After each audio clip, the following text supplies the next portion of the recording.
Eu não sei qual a sua idade, mas eu sei que vai chegar um momento, se já não chegou na sua vida, que você tem que tomar uma decisão.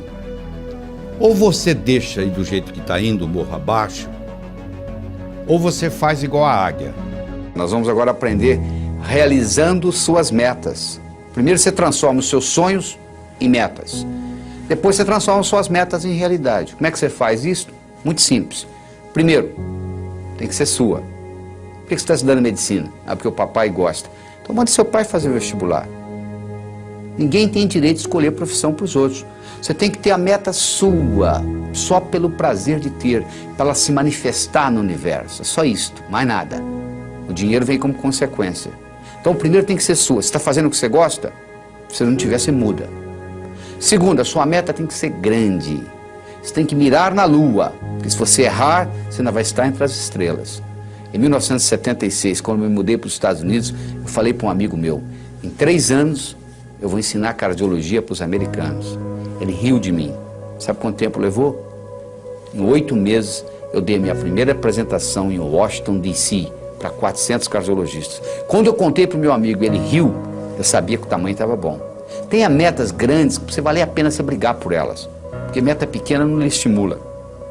Se você mirar na lua e errar, você vai estar entre as estrelas. Tem que ser grande. Terceiro, ela tem que ser positiva. Não é o que você não quer, é o que você quer. O que você quer na vida? Eu não quero doença, eu não quero pobreza. Eu não estou perguntando o que você não quer. Eu quero saber o que você quer. Se você se concentra no que você não quer, ao invés de se concentrar no que você quer, é como se você estivesse dirigindo um carro olhando pelo retrovisor. Você sabe de onde você está vindo, você não sabe para onde você está indo. Você tem que concentrar naquilo que você quer. Colocar energia. Eu não quero ser igual ao meu pai. Ser igualzinho ao seu pai. Todo mundo sabe disso, menos você. Porque quando você diz eu não quero ser gordo, você pensa em gordura. Quando você diz eu não quero ser pobre, você pensa em pobreza. Você sabe que tudo é criado 2 vezes. Primeiro você cria aqui, depois você se manifesta. Manifesta no seu universo físico. Você tem que ter objetividade, ela tem que ser objetiva. Ela tem que ser datada. Tem que ter uma data. Quando que você quer isso? Ela tem que ser específica. O cérebro trabalha ciberneticamente. Cibernética trabalha com especificidade. Você imagina um termostato no ar-condicionado de uma sala e você pergunta para mim que temperatura que eu coloco aqui. Eu falo mais ou menos. Você vai colocar o quê? Agora, se eu falar 21 graus Celsius, você vai lá e coloca. O que você quer? Eu quero dinheiro. Dinheiro você já tem no bolso. Ah, eu quero mais. Vou te dar mais $1, tá bom? Não adianta, não é só. Você tem que ser específico. Você quer quanto? Eu quero $50 mil na minha conta até o final do ano que vem. Eu não estou garantindo que você vai obtê-lo, mas eu posso lhe dizer que a chance de você obter aumentou violentamente. E todas as vezes que você quiser chegar a algum lugar, você tem que saber de onde você está saindo. Uma vez eu estava dando um curso nos Estados Unidos, o sujeito falou assim, eu quero $50 mil na minha conta até o final do ano. Eu falei, quanto você tem? Ele falou, não sei. 2 semanas depois ele me liga, você não vai acreditar. Eu somei o que eu tinha no banco, eu tenho $55 mil. Ou seja, ele estava pedindo o que ele já tinha. Aliás, ele não é o único na jogada. Tem gente que diz assim, Deus, meu Deus, eu quero talento. O que você acha que é talento, meu? Você acha que o pianista, ele sentou no piano e tocou? Ele praticou anos e anos e anos e anos para chegar lá. É verdade? Você acha que essa eloquência que eu tenho aqui conversando com você diretamente, isso apareceu da noite para o dia? Eu dou aula desde os 12 anos de idade. Então, essa história de talento tem muito a ver com a prática. Quanto mais você pratica, mais sortudo você fica. A sua meta tem que ser específica. Ela tem que ser datada. Você tem que saber de onde você está saindo. Qualquer lugar que você quiser, você liga para mim e diz assim, como é que eu chego aí? Eu pergunto de onde você está. Onde você está? Ah, não sei. Então eu não posso lhe ajudar. Você precisa ir a qualquer lugar, você tem que saber de onde você está saindo. Quais são as suas qualidades. Põe uma meta que seja significativa. Ela tem que ter uma importância para você e para os outros. Não é uma coisa que só você vai se beneficiar. Se só você se beneficiar, ela não é ecológica. Às vezes ela não é ecológica nem para você.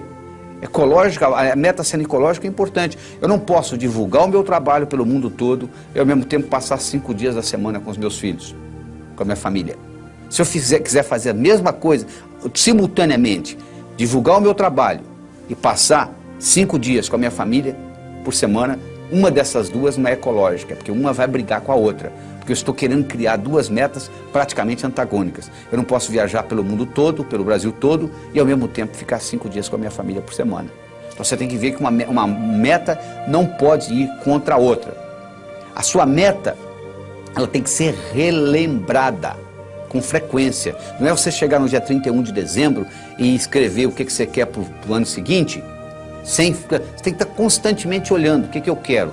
Às vezes muda. Às vezes você perde o interesse. Às vezes uma meta que você tinha, você fala, não quero mais. Eu tinha vontade de ter essa meta. Hoje eu não quero mais. Porque às vezes você trabalha anos por uma meta que você queria e você esqueceu que não quer mais. E quando termina, e aí? E agora? Eu não quero isso mais. Você podia ter decidido isso muito tempo atrás, porque os seus valores mudam, os seus interesses mudam. Quando eu tinha 20 anos de idade, eu era capaz de viajar 10, 20, 30 horas para pular carnaval. Hoje eu quero distância de carnaval. Ou seja, os meus interesses mudaram, os seus também. Avalie aquilo que mudou e não fique batalhando naquilo que você realmente às vezes não quer mais. Você tem também de fazer aquela divisão. Todas essas metas com essas características e divididas, aí sim vai ter um impacto diferente na sua vida. E você tem que fazer a meta, não é o que você quer em 1 ano, 2, 5, 10, não. É o contrário. É o que você quer em 10 anos, o que você quer em 5, é de lá para cá, ou seja, do futuro para o presente. Onde que eu quero estar daqui 10 anos? Para eu estar lá daqui 10 anos, onde que eu tenho que estar daqui 5? Para estar lá daqui 5, onde que eu tenho que estar daqui 1? Para estar lá daqui 1, onde que eu tenho que estar e assim por diante. Aí você descobre o que você vai ter que fazer amanhã de manhã, mas olhando lá na frente, nos 10 anos. Parece uma coisa simples, mas faz uma diferença enorme. Você primeiro olhar lá nos 10 anos e trazer de lá para cá, do que daqui para lá. Então, com essas características que eu acabei de lhe apresentar, eu acho que você deve escutar, assistir esse vídeo várias vezes seguida para saber as características da meta ser grande, ser sua, ser positiva, ser objetiva, ser datada, ser específica, ser significativa, ser ecológica, ser relembrada e ser comensurável. Uma coisa tem que ser medido. O que você quer? Eu quero mais felicidade. O que você quer? 20% mais feliz esse ano do que ano passado? Você não pode medir felicidade. Felicidade não é meta. Felicidade é estado de espírito. Fica feliz agora. O que está te segurando? Meta é uma coisa que você tem que estar num ponto, tem que chegar no outro. Existem etapas. Felicidade você não precisa de etapa. Você pode ficar feliz agora. Então meta é coisa comensurável. Você pode medir. Eu quero isso, eu quero aquilo, eu quero tanto no banco. E isso tudo tem que ser relembrado com frequência.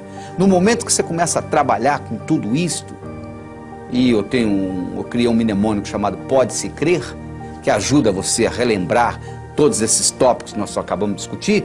Quando você começa a trabalhar com isto, e na hora que você escreve a sua meta, você leva em consideração todos esses pontos, o que vai acontecer é que as suas metas vão se manifestar numa velocidade enorme.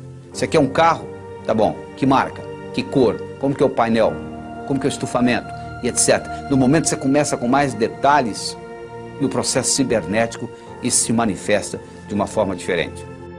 O bolo do sucesso, onde eu escolhi 6 ingredientes. O primeiro é você ter uma boa autoestima. O número 1 é você. Primeiro você cuida de você. Você viu no avião? Lá vem a aeromoça lá e fala assim, ó, se por um acaso cair a concentração de oxigênio na cabine, vai cair uma máscara. Se você está com a criança, você faz o seguinte, você primeiro põe você, para depois cuidar da criança. Ou seja, let me be a better me for me, and I'll be a better me for you. Deixa eu ser uma pessoa melhor para mim, eu serei uma pessoa melhor para você. Você entendeu? O termômetro mede a temperatura da sala. Eu chego aqui, está 21 graus Celsius. É a temperatura da sala.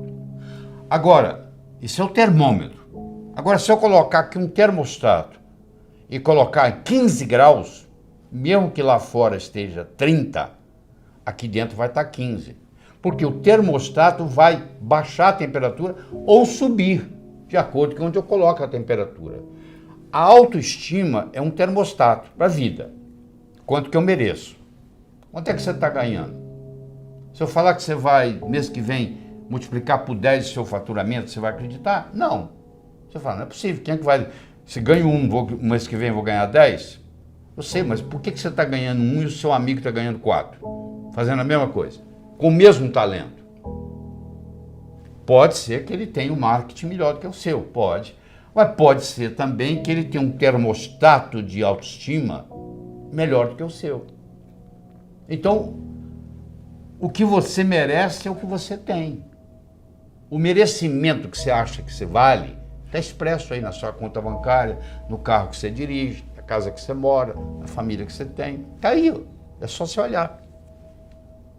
Se você quiser mais, você tem que sentir merecedor de mais. E para sentir merecedor de mais, escuta, você tem que subir a sua autoestima. A segunda é a sua capacidade de se comunicar, que é fundamental, principalmente no mundo de hoje, onde a comunicação é talvez o mais importante de tudo no sucesso. Eu posso ter dois indivíduos que têm um QI de 145, quase gênio. Um está muito bem na vida e o outro está desempregado no quarto Jack. Você vai ver a diferença, um se comunica bem e o outro não dá nem bom dia para o vizinho. Então, no momento que você melhora a sua capacidade de se comunicar, você passa a valer mais no mercado. Essa é a realidade. Terceiro, é a sua capacidade de estabelecer objetivos, criar estratégia. Em 1953, eles pegaram todos os formandos da Universidade de Harvard e perguntaram para eles assim, o que você vai fazer nos próximos 6 meses, próximo ano, próximos 5 anos, próximos 10 anos, próximos 15 anos, próximos 20 anos. A grande maioria, como acontece aqui no Brasil, não tinha nada por escrito. Não tinha nada, não tinha nenhum... Ah, não sei, eu vou ver o que vai acontecer. Eu vou deixar a vida me levar, né? Mas 3% daqueles estudantes, eles tinham por escrito o que eles iam fazer com 6 meses, com 1 ano, com 5, com 10, com 15, com 20 anos de formado. Em 1973, eles pegaram aqueles que ainda estavam vivos e fizeram uma avaliação. Então, aquele grupo que tinha por escrito era 3%. Valia mais do que os 97% junto em todos os aspectos. Então, eles viram se a inteligência era diferente? Não. O background familiar era diferente? Não. Tudo era igual. As notas que tirava na escola, a única diferença que fazia a diferença é que eles tinham por escrito. Então, os nossos, por isso que uma empresa multinacional, ela pega os objetivos do ano que vem e coloca até setembro por escrito. Tem que estar ali no papel. Aquilo tem que ser recordado com frequência. Você tem que colocar ali e você tem que datar. Como é que você transforma um sonho em uma meta? Você coloca uma data. Tudo aquilo que você colocou na categoria de algum dia não vai acontecer. O cérebro fala, tá bom, o dia que algum dia chegar, você vai no calendário, onde é que está algum dia? Não está lá. Não tem no calendário, não existe. Então eu tenho que ter metas a curto, a médio, a longo prazo. Tem que ter os 3 tipos de metas. Eu tenho que ter elas por escrito. E eu tenho que descobrir qual é a finalidade de vida que está por trás dessas metas. Porque a finalidade de vida, ela te valoriza a sua meta. Vou dar um exemplo. Você imagina uma bolinha que eu jogo para você, você joga para mim, eu jogo para você, você joga para mim, eu jogo para você, você joga para mim. Começou a ficar cansativo, né? Mas se eu chamasse de tênis, mudou, né? Milhões de dólares por trás. Enquanto era uma bolinha para lá e para cá, você não estava dando valor. Na hora que eu falei tênis, mudou. É assim, uma meta que às vezes não tem importância, mas se ela está encaixada dentro da minha finalidade de vida, ela valoriza. E eu vou estar disposto a ter mais esforço para que ela aconteça. A sua atitude determina a sua altitude na vida, a sua dedicação ao trabalho e a sua ambição saudável. Então são 6 elementos, ó. A boa autoestima, boa comunicação, saber estabelecer metas, ter uma atitude positiva, dedicação ao trabalho de uma forma inteligente e hoje melhor do que ontem, amanhã melhor do que hoje. O japonês chama de Kaizen, que é melhora contínua. A palavra Kaizen, no Japão, 1945, Hiroshima, Nagasaki, 40% do Japão destruído. Com essa simples filosofia de uma palavra, que é K-A-I-N-Z-E-N, Kaizen, que é melhora contínua, o Japão saiu de lá e hoje ele é o 3º per capita no mundo, entendeu? 3º país mais desenvolvido do mundo, então, ou seja, está lá no pódio. Saiu de 40% destruído, é um arquipélago com mais de 3.000 ilhas, não é um continente, muito complicado, mas, no entanto, com a filosofia Kaizen, que é melhora contínua, que eu recomendo você adotar isso. Eu adotei isso na minha vida. Hoje é melhor do que ontem, amanhã é melhor do que hoje. E aí você junta esses 6 ingredientes com a pitadinha do que eu chamo a diferença entre o profissional e o amador. O que difere o profissional do amador? Paciência e persistência. Porque o amador, se não der certo, ele chuta o pau da barraca. O profissional sabe que o amanhecer só vem depois da noite ter passado. Que Roma não foi construída em um dia. Então tem que ser de grão em grão a galinha enche o papo. Então tem que ser aos pouquinhos para chegar lá. Então eu coloco esses 6 ingredientes com paciência e persistência e o resultado só pode ser um: obter aquilo que você quer. Imagina uma vaca subindo um morro. Você pensa que é a vaca que determina onde que ela pisa? Não. Quem determina onde a vaca pisa não é a vaca, é a estrutura do terreno. Sabia disso? A única coisa que a vaca faz, ela procura o caminho mais fácil. A mesma coisa ocorre conosco. O nosso comportamento vai depender da nossa estrutura psicológica. Força de vontade não adianta nada. Você pega uma bola de futebol, coloca no fundo de uma piscina e segura lá por quanto tempo? A estrutura da bola foi feita para flutuar. Então na hora que você soltar, ela vai para a superfície. Do mesmo modo que a estrutura de uma pedra foi para ficar no fundo. Você não consegue segurá-la na superfície. Você vai cansar, ela vai afundar. Então o mais importante de tudo é você determinar a sua estrutura psicológica, é você mudar essa estrutura psicológica, ou seja, você está preparando a sua estrutura psicológica. Preparando como? Fazendo aquelas escolhas que nós já discutimos. Eu escolho ser sadio. É muito diferente de você não ser doente, sabia disso? A maioria não é doente, você vai no médico, você não tem diagnóstico de doença nenhuma. Não significa que você seja sadio. Ser sadio significa ter energia para implementar tudo que você tem na cabeça. E poucas pessoas são sadias, a maioria não é doente. É muito diferente ser sadio e não ser doente. Eu escolho ser a força criadora na minha vida. Eu escolho ser sincero para comigo mesmo. Significa quando eu digo sim é sim, quando eu digo não é não. Todas as vezes que você diz sim e gostaria de dizer não, um pedacinho de você morre. Isso, quando você faz essa estrutura, você está se estruturando para longo prazo, para fazer um processo de longa duração. Aí sim se mantém. Porque se você fizer só com a força de vontade, é aquilo que ocorre no 31 de dezembro. Uma semana depois, não tem mais nada. Agora, se você mexe na sua estrutura psicológica e implementa isso, isso fica uma coisa constante. E um modo de você fazê-lo é você ter os seus sonhos, você ter as suas metas e você manter os seus olhos nas metas. Sabe qual a diferença entre etapa e obstáculo? Se você está no ponto A e quer ir para o ponto B, existe um espaço para percorrer entre o ponto A e o ponto B. Então, se você tirar os olhos da sua meta, o que você encontra entre o ponto A e o ponto B, você vai chamar de obstáculo. Se você mantiver os olhos na sua meta, o que você encontra entre ponto A e ponto B, você vai chamar de etapa.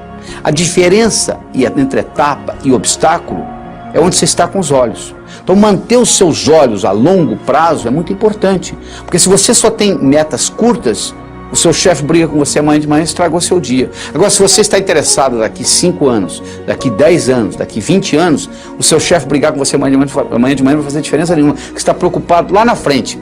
É muito importante você ter essa visão a longo prazo e manter o seu olho na meta, que com isso o que era obstáculo vira etapa. Mas ao mesmo tempo você tem que saber dividir as suas metas, porque se eu te der um salame para você comer, sem cortá-lo, você provavelmente não vai gostar, mesmo que você goste de salame. Mas se você for cortando fatia por fatia, e conversando e tomando uma cerveja, um refrigerante, você acaba comendo metade do salame sem sentir, não é verdade? O mesmo ocorre. Tem gente que diz assim, poxa, eu vou escrever um livro, é demais. Escreva um capítulo. Ah, demais. Escreva um parágrafo, escreva uma frase. Aí uma frase, outra frase, vamos fazer o parágrafo, vai fazer a página, vai fazer o capítulo, vai fazer o livro. Procure dividir as suas metas. Você quer ser milionário em 5 anos? Onde é que você vai estar daqui a 4? E daqui a 3? E daqui a 2? E daqui a 1? E daqui a 6 meses? E daqui a 30 dias? E daqui a uma semana? O que você vai fazer amanhã de manhã para ser milionário daqui a 5 anos? Não é só esperar o tempo passar, não. O bonito é que quando você divide isto O que você tem que fazer amanhã de manhã, diferente do que você teria que fazer se não tivesse essa meta, não vai ser quase nada. Porque a meta vai sendo diluída.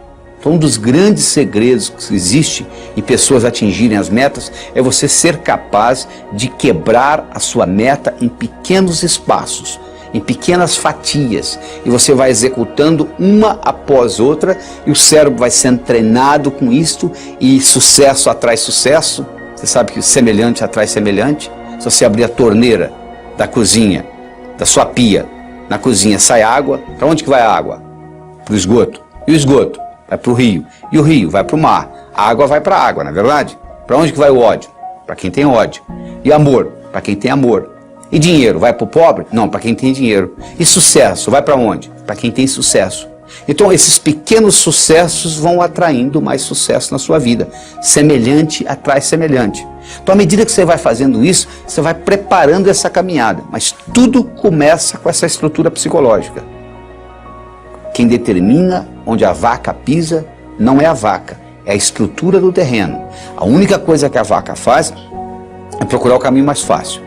Nós também vivemos a nossa vida procurando o caminho mais fácil. O caminho mais fácil depende da nossa estrutura psicológica.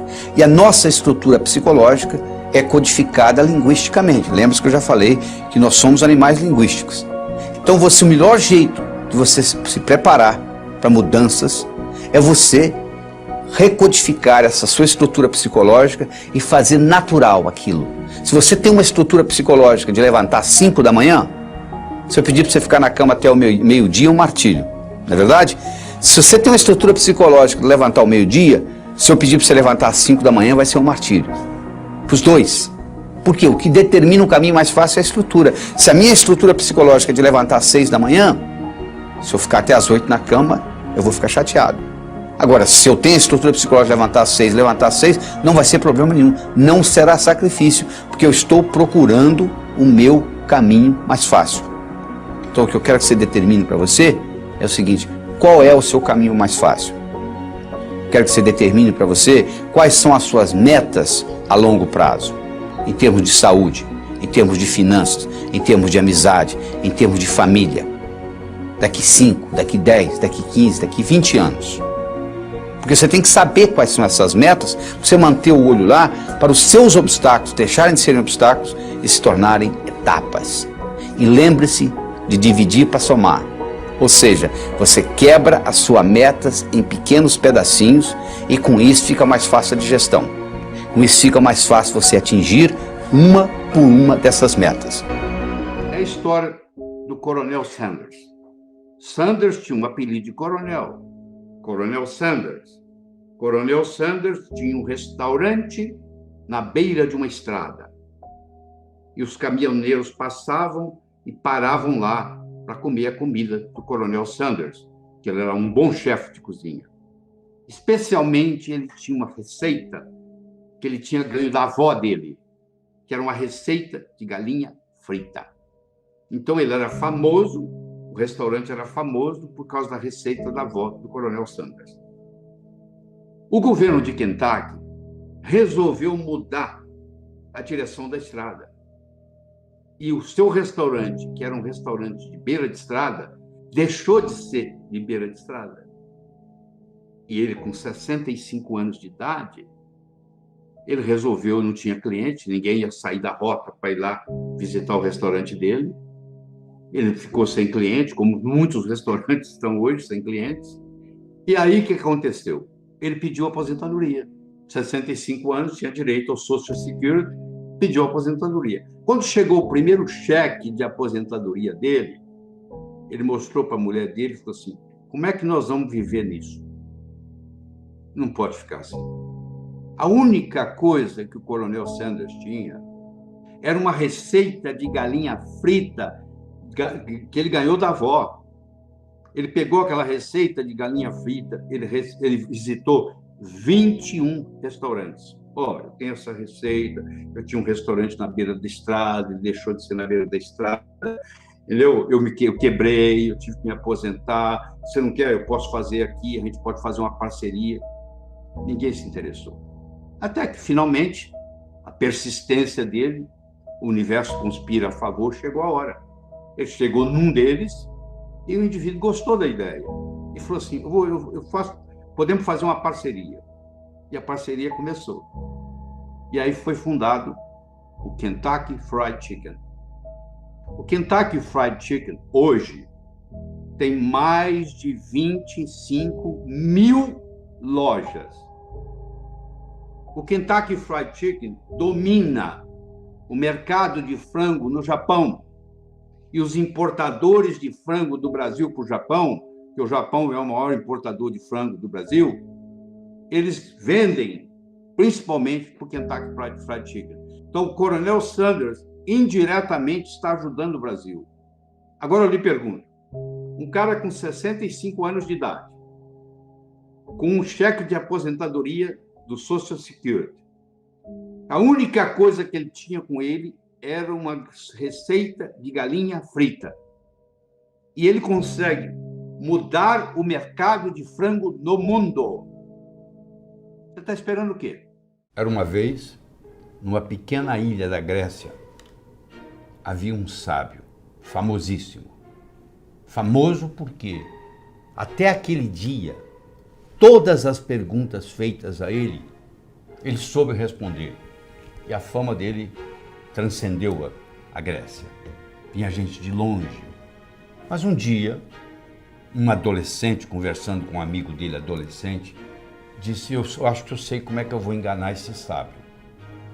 Eu vou pegar um pequeno passarinho, vou esconder nas minhas mãos, vou levar para ele e vou perguntar se está vivo ou morto. Se ele falar vivo, eu vou espremer e deixar cair morto nos pés dele. Se ele falar morto, eu vou abrir a mão, vou deixar o passarinho voar. Não interessa o que ele responder, dessa vez ele vai errar. Mas você imagina, o adolescente pegou o pequeno passarinho, colocou nas mãos, foi até o sábio, olhou para o sábio no olho e disse assim, sábio, diga-me, o passarinho nas minhas mãos está vivo ou morto? O sábio olhou para ele e disse, meu jovem, a resposta está nas suas mãos. Você que está aí, eu quero que você saiba que o seu sucesso, tanto pessoal quanto profissional, esteve, está e sempre estará nas suas mãos.